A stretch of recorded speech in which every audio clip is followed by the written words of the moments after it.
Hey YouTubers, I'm Far From Here.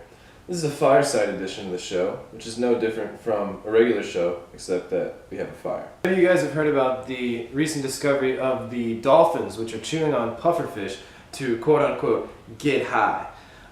This pufferfish and the toxin that's contained in it has been known about for a really long time. It's been known to science for decades at least. It's called tritatoxin. Tritatoxin is the chemical in the pufferfish, and in one capacity it's used by man in quite a strange and some would say evil capacity. It's used in Haiti in the rituals to create zombies, but that'll be for another video. So everyone seems to be so excited about this new finding that dolphins are using pufferfish to get high, but I really don't think it's that surprising. As a matter of fact, many animals use various substances to alter their consciousness or get high. So I think that it's very telling that one of Earth's most intelligent species, the dolphin, we finally found that it does in fact get high, and I wouldn't be completely surprised if we actually found dolphins use other methods to get high besides the pufferfish. Currently we only know about the pufferfish because of these underwater cameras that were actually disguised as a turtle and a nautilus or some type of squid or something. And so, you know, we're going to find more and more that animals, just like humans, use drugs and seek to alter their consciousness. So in this episode, we're going to discuss animals which use drugs. In another episode, we'll discuss animals which are used as drugs. But for now, we'll just discuss animals which use drugs.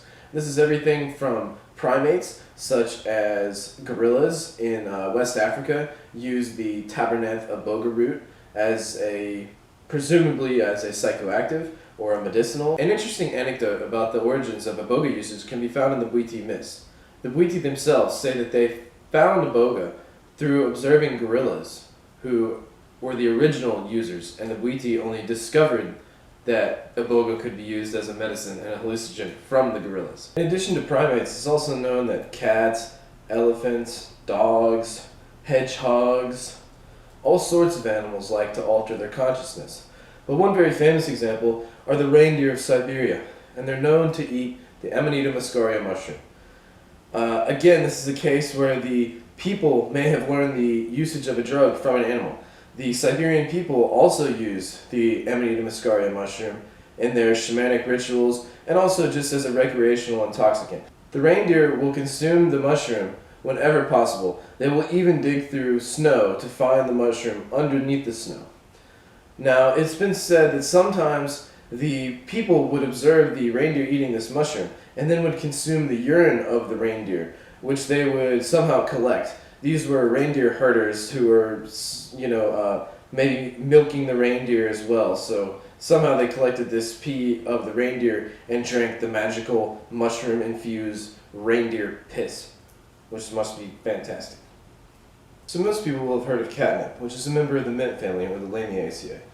Catnip has a mild effect on humans, but if you give it to a cat, it has a strong, stimulating effect and causes almost kittenish-like behavior. Catnip isn't the only drug used by felines. Jaguars will often chew the ayahuasca or yahe vine, which many of you may have heard of.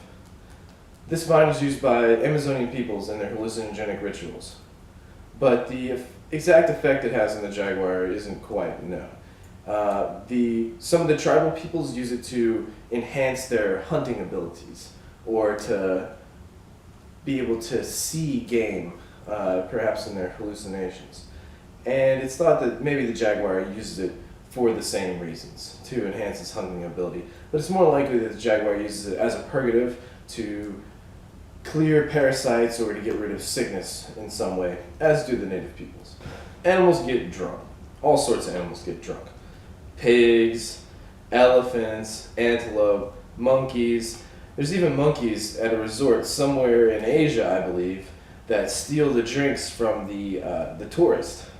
But most commonly, birds will get drunk, either on purpose or sometimes accidentally, naturally through the fermenting of fruits. Either the fermenting of fruits on the bushes, in the cases of birds many times, where birds will eat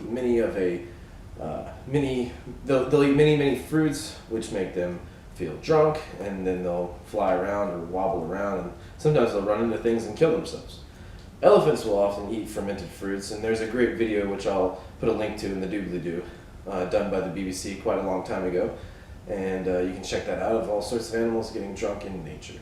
So black lemurs in Madagascar and capuchins in South America use various species of millipedes and will sit around in a circle, bite them, rub the juices all over themselves, and become intoxicated, and then pass them on to the next monkey in the circle, who will then do the same. So these millipedes excrete things, they excrete chemicals which are used as insecticides, but they also have a psychoactive quality to them that seems to be the driving force behind these primates seeking them out. So if you guys want more information on the subject, there's a book called Animals and Psychedelics. This is probably the best book you can find on the subject. It's one of the only books on the subject, but it's a fantastic book and it's not very expensive, and I encourage you to go out and buy it if you're interested in this subject. So thank you guys so much for watching. Please subscribe. Links will be in the doobly-doo, and I'll also link you to a playlist that gives shows many videos of the things we talked about. So thank you guys for watching. Far From Here out.